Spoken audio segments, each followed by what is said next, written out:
He's a former president of Georgia, a man who has literally gone to war with Vladimir Putin.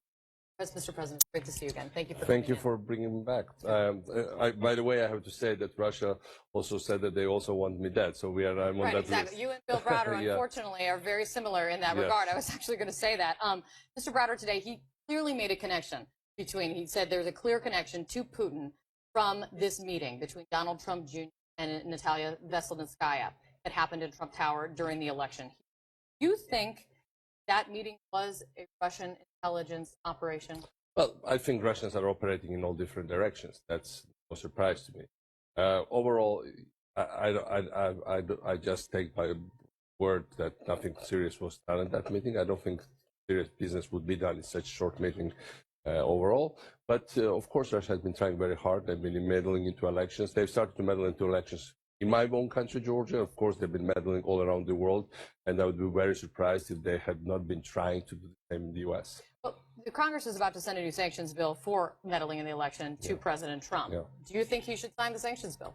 Do you think Russia deserves more sanctions? Look, if you look at the overall picture, what President Trump said he wants, basically, is something that Russia doesn't very much like. Russia doesn't like strong U.S. military, that's for sure. And President Trump's proclaimed course is to support the military. Russia doesn't like U.S. energy, stronger U.S. energy policy. It's absolutely against every Russian instinct.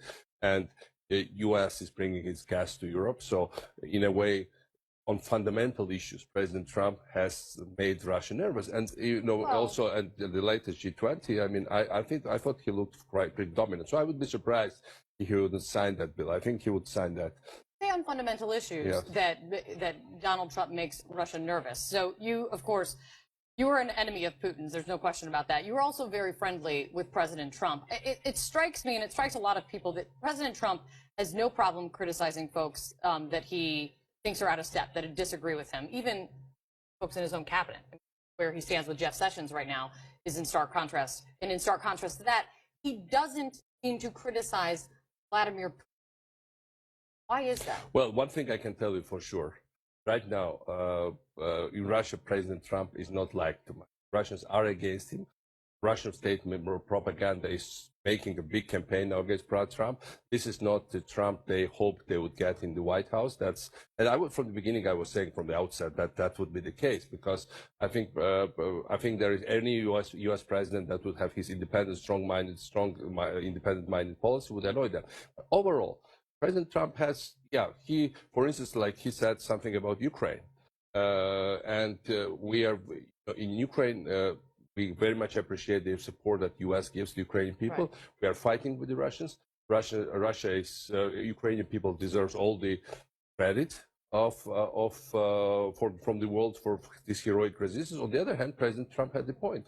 There are dirty games done by some Ukrainian oligarchic circles. Let me ask you about Ukraine, because that's an important, it's the issue for you right now, because you have been stripped of your Ukrainian citizenship. Yes.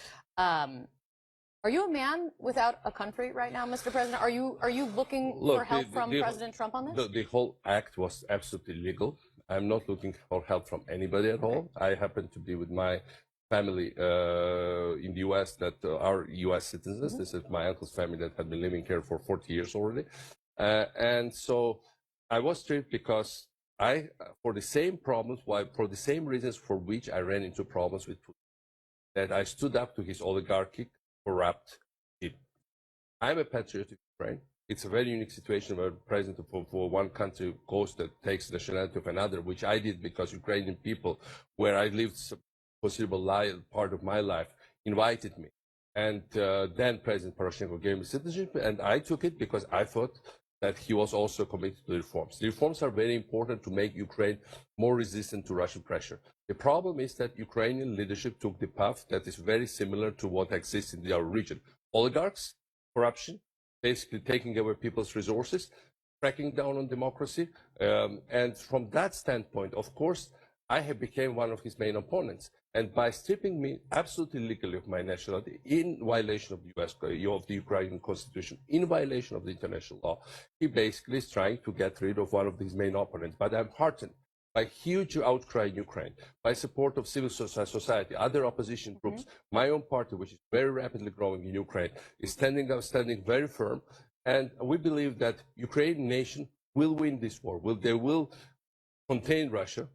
They will take steady pro-Western course. They will become even stronger allies of the United States. But on the other hand, to do that, they need to get rid of also some kind of old pro-Soviet style oligarchs, or murky deals, dirty games inside the country and outside the country. That's for sure. Well, we've been tracking where your citizenship lands very closely, Mr. Well, President. that's a unique situation. Thank you for reminding me. Thank you. I very much appreciate it. We need to take